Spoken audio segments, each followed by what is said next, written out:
Welcome to EPG Pathshala. I am Dr. Mrinmoy Pramanik. I teach comparative Indian language and literature at the University of Calcutta.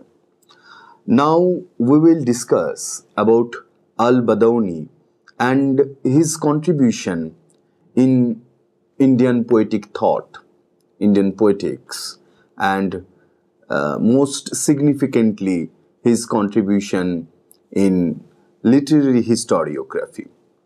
Encyclopedia Iranica says he is a polyglot man of letters, historian, and translator of Arabic and Sanskrit works into Persian, who flourished during the reign of Akbar. Al-Badauni is remembered in the history for his contribution in the concept and practice of Indian literary history. He is one among those few intellectuals in medieval India who wrote the history of Indian literature in Persian, who wrote the history of Persian poetry. His practice of writing history offers a methodology and discursive framework for writing history of literature. Persian intellectuals had written history of literature from the 14th century to the end of 18th century in India. Most celebrated text among that history of literatures is Badauni's Twarik, a history of Persian poetry written in 16th century. Ganesh Devi commented. Devi also informed that Badauni wrote this history of literature as a part of general history of reign of Akbar. So he divided his general history in several parts, and one of the parts was dedicated to Persian poetry. He criticized, he analyzed, and he proposed a historiography of Persian poetry. Ganesh Devi very critically analyzes and describes the merit of Badauni's Twarik as a book of literary history. Devi mentions that Badauni was very much clear about the aim of history in this book. His methodology in criticism of poets and poetry was consistent, and throughout the massive work, his standard of criticism was uniform. Devi, while presenting Badauni's credit as a literary historian, he took excerpts from three parts of Badauni's work in above said book.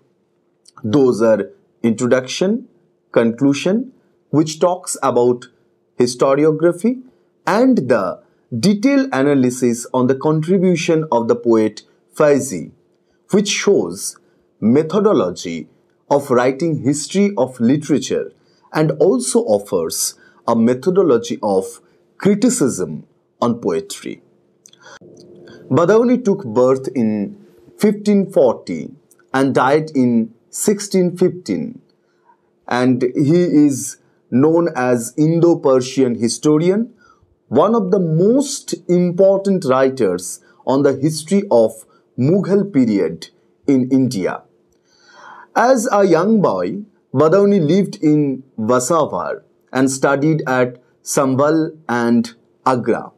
In 1562, he moved to Badaun and then to Patiala, where he centered the service of a local prince, Hussain Khan, with whom he remained for 9 years. After leaving this post, he continued his education, studying with various Muslim mystics. In 1574, he was presented to the Mughal Emperor Akbar, who appointed him to a religious office at the court and gave him a pension. Of the many works Badauni wrote on commission from the emperor, the most highly regarded were Kitab al-Hadith or Book of Hadith, the sayings of the Prophet Muhammad. No longer extant a section of the Tarikh-e-Alfi or History of the Millennium commissioned by Akbar to celebrate the millenary of the Hijra or Hijra in 1591 or 92, on which more than 10 authors collaborated, and a summary translation of the work of great historian Rashid al-Din Zami al-Tawariq or Universal History. His most important work, however, was the Muntakhab al-Tawariq or Selection from History, often called Tarikh-e-Badauni or Badauni's History, a history of Muslim India containing additional sections on Muslim religious figures, physicians, poets, and obviously scholars. It aroused discussion because of its hostile remarks about Akbar and his religious practices, and apparently was suppressed until the reign of Jahangir in the early 17th century. In addition to these works, Badauni also commissioned to translate Sanskrit tales and the Hindu epics, the Ramayana and the Mahabharata. All this information are elaborated in Encyclopedia Britannica. Muntakhab al-Tawariq is the writing of Abdul Qadir Badauni. Mullah Abdul Qadir Badauni was a famous historian of Mughal era, as we mentioned earlier.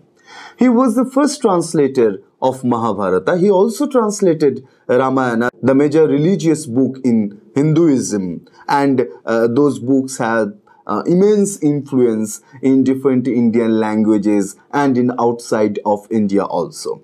He got fame by his compiled book Muntakhab al-Tawariq, which is a complete history of the Mughal time of Akbar. And he is one of the greatest chronicler of the Mughal India.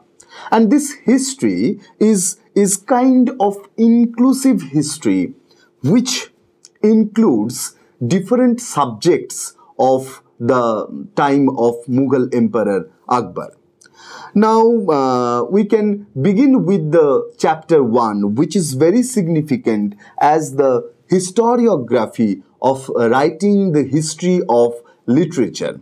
I would like to quote the portion from English translation here to give you the idea of his elaborating writing on the history of Persian poetry mainly.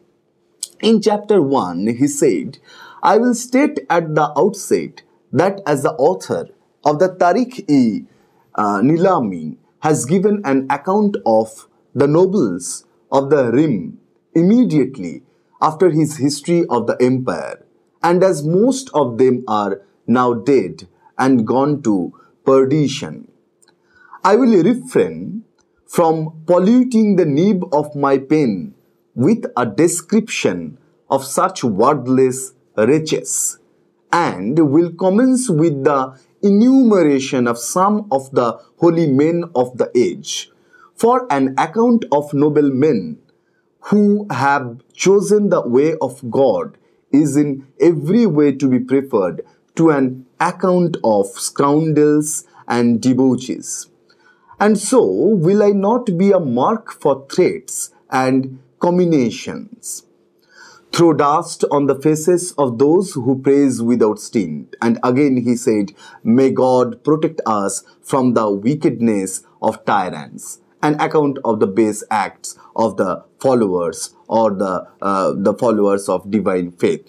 From this portion of Al-Badauni's introduction in chapter 1, we can understand that he has very much clear vision about history and what he is going to do in his Tawariq. So he gave a description of his vision, his objective of writing that history and the subject of that history, that about what he is going to deal. with whose unclean existence the age is polluted, maybe thus described. He describes in this way: their letters do not spell sense, nor do their thoughts tend in the direction of sense. Think meanly of the base and of those whose faith is weak.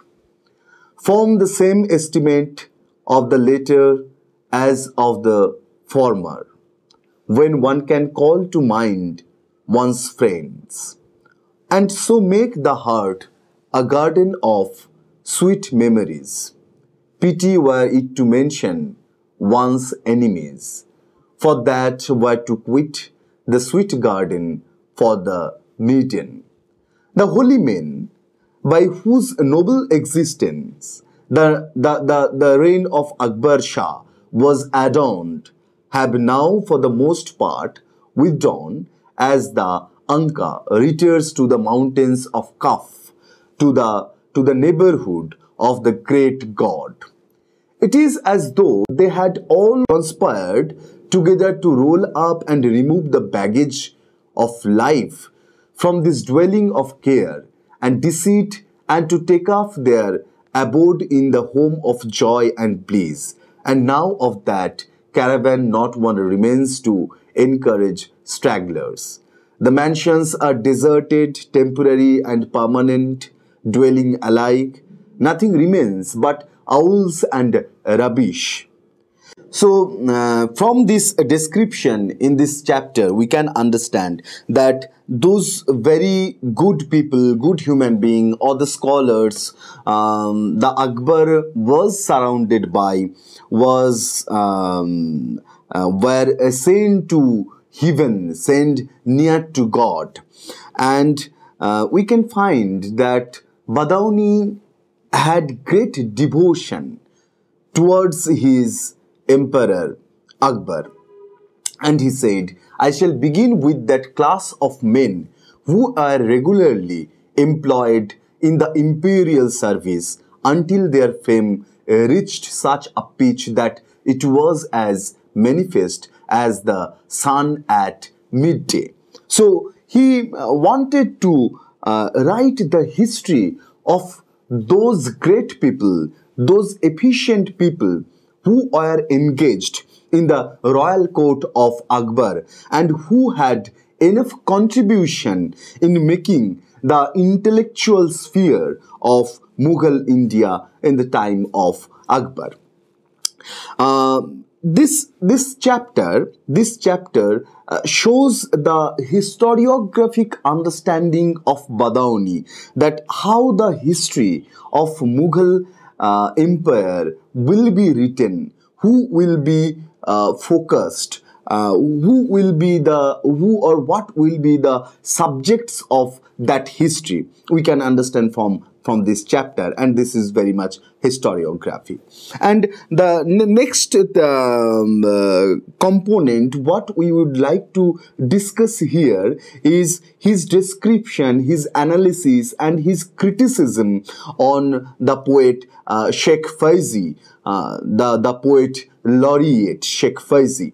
And from this content, from this description, we'll find his clear methodology on criticizing, analyzing the poetry in history, and this is very much important in his poetic, in his contribution in medieval Indian poetics. I quote from the content.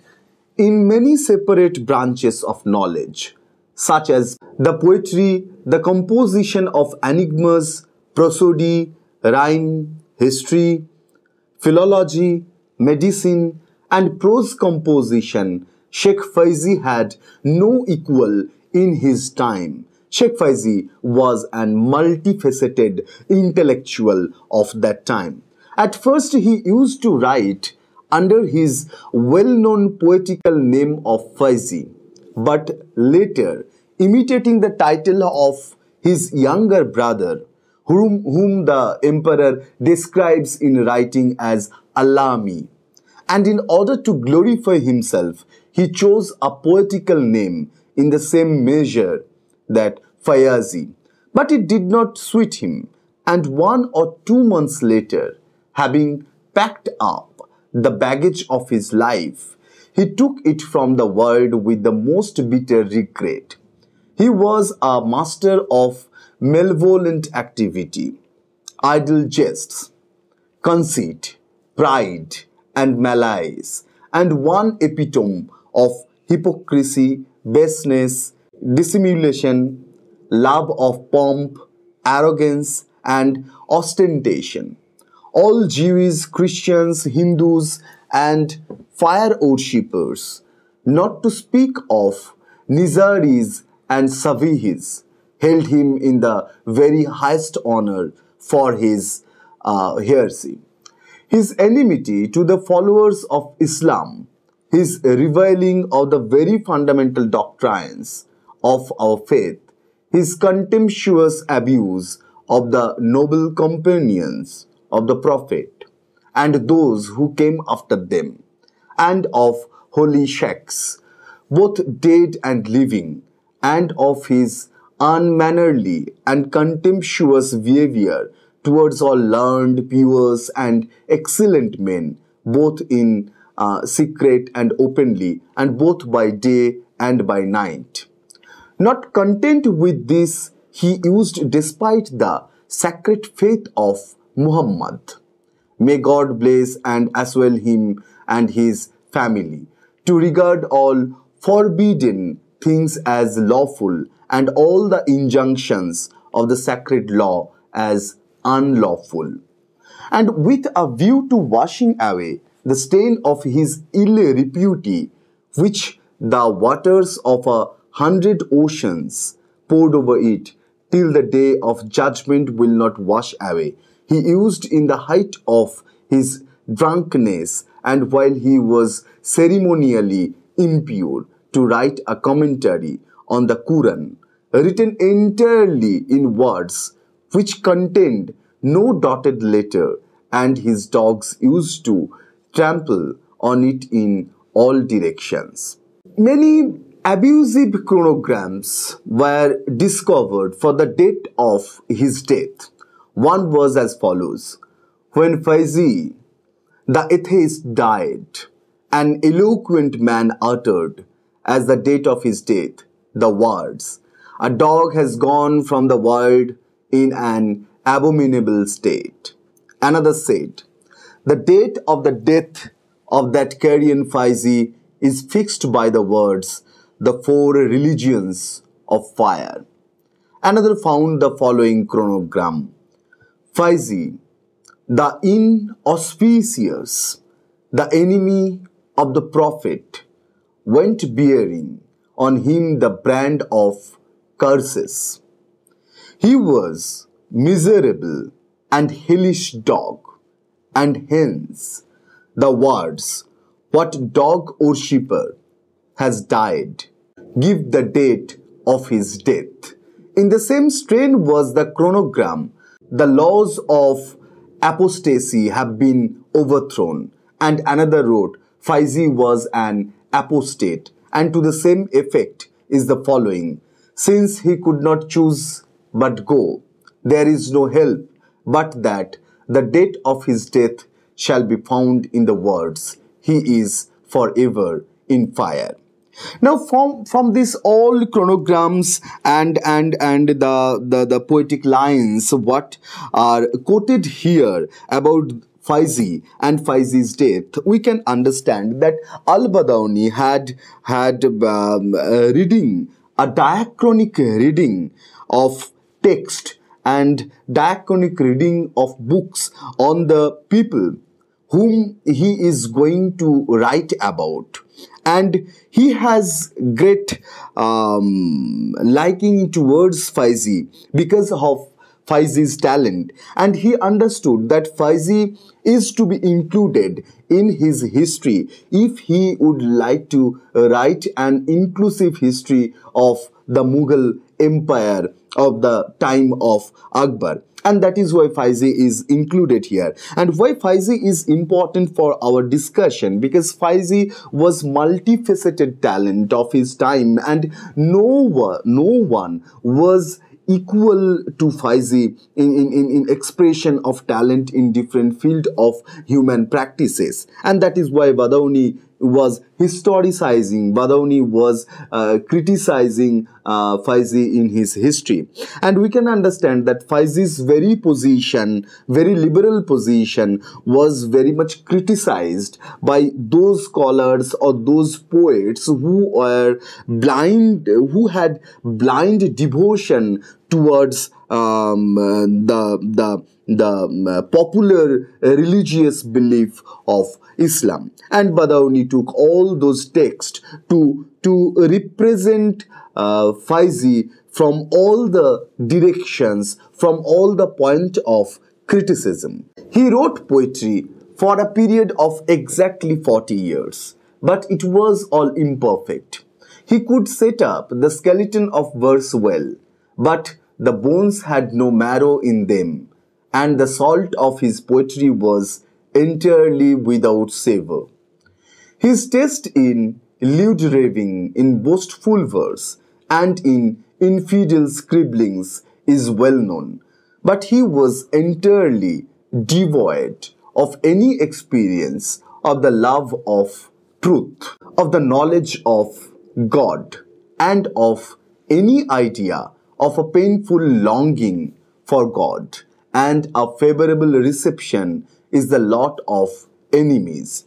So Faizi's talent was one of the reason of his enemies. I mean, he had so many enemies because of his multifaceted talent and his views towards God, and his love not towards the established religion or a religious institution, but for the ultimate truth.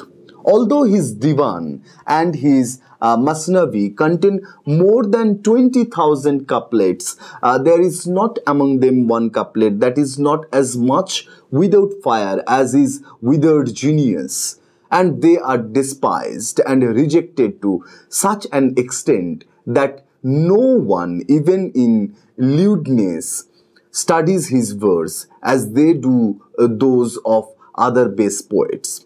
Verse which is wholly devoid of pith remains for all time a rough draft.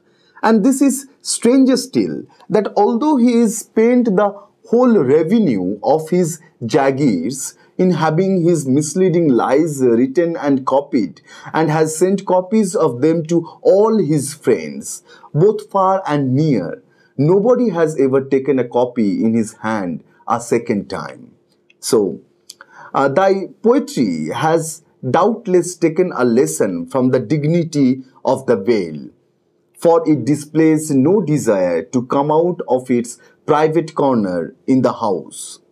The following few couplets are taken from his selected poems, which he wrote as memorials of himself and entrusted to Mirza Nizamuddin Ahmed and others. I quote the couplets.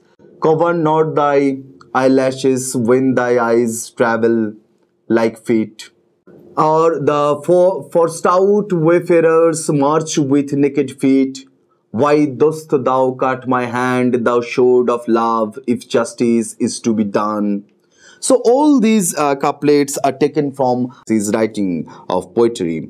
And from these, we can understand that he had great pain, he had deep pain towards his surroundings, his friends, his enemies, the people who gave him shelter, and his society, and the intellectual circle which was surrounded by him. And from all these description, what Badauni mentioned about Faizi in writing this history, we can understand that Badauni is actually trying to criticize Faizi as poet and trying to criticize and analyze Faizi's poems, but Badauni is always referring the social realities, the religious issues, and the cultural position. So from this aspect, we can understand that he is offering such methodology which includes the social, religious, cultural and philosophical issues to understand the poetry of a poet whom he wanted to locate in very historical time of a Mughal period of Akbar. For your convenience, we have mentioned that the title of the sections which is there as an account of the poets of the reign of the Emperor Akbar, and you can find it in detail in the e-text. So till now we have discussed the introduction part and about the conclusion of the Twarik, which is the part of Twarik which is dedicated to the criticism of Persian poetry and the Persian poet like Faizi and others. The translator of this book, who has translated it into English, says, as this volume of the historian's work consists to a great extent of literary criticism, I have been careful to translate both his text and the excerpts of verse quoted by him as literally as possible, in order to convey some idea, however faint, of his standard of literary excellence. In only one or two passages, to which reference is made in notes, have I ventured to modify expressions which in an English dress would have been merely ridiculous. But I am conscious that many of the passage which I have rendered more exactly will appear grotesque. This was unavoidable and is due partly to the wide divergence between the standards of taste of Persian writers of the 16th and English readers of the 20th century, and partly of Badauni's own defects.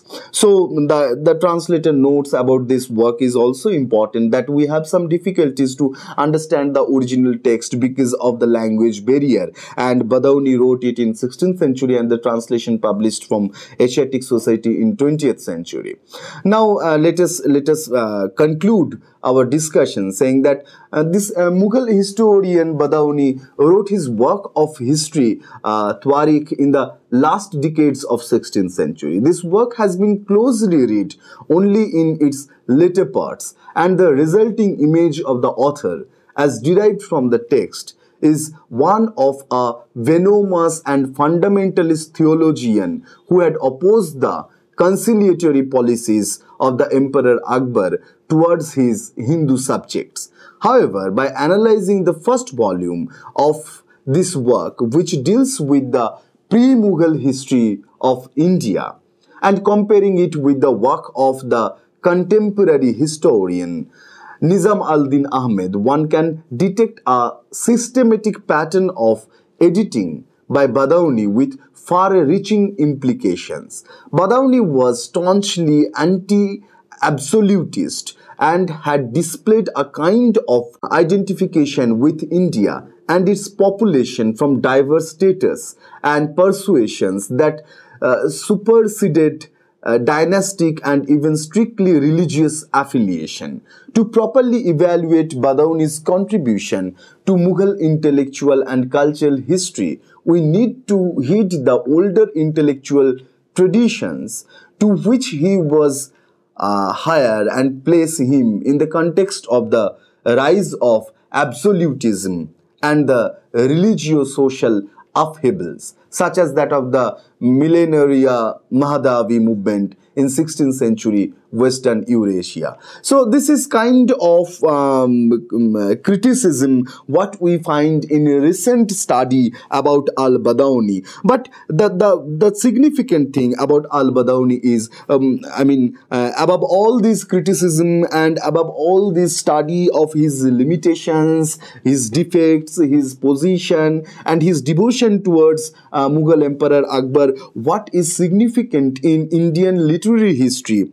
The first thing is his proposition of the historiography of writing Indian history, and his significant contribution in offering the historiography of literary history, and which shows that Indian critic and authors didn't get the concept of historiography from West only, but the concept of historiography already was there in Indian tradition, and the methodology and the criticism of poetry, all these things were there already in Indian tradition. And Badauni is significant. Badauni always will be remembered from this perspective, from his such kind of contribution. Now, for the detailed study, you can find the e-text and all the references and the quotation which have given in this lecture are in detail in e-text. So, for your interest, you can consult the reference and the content of e-text. Thank you.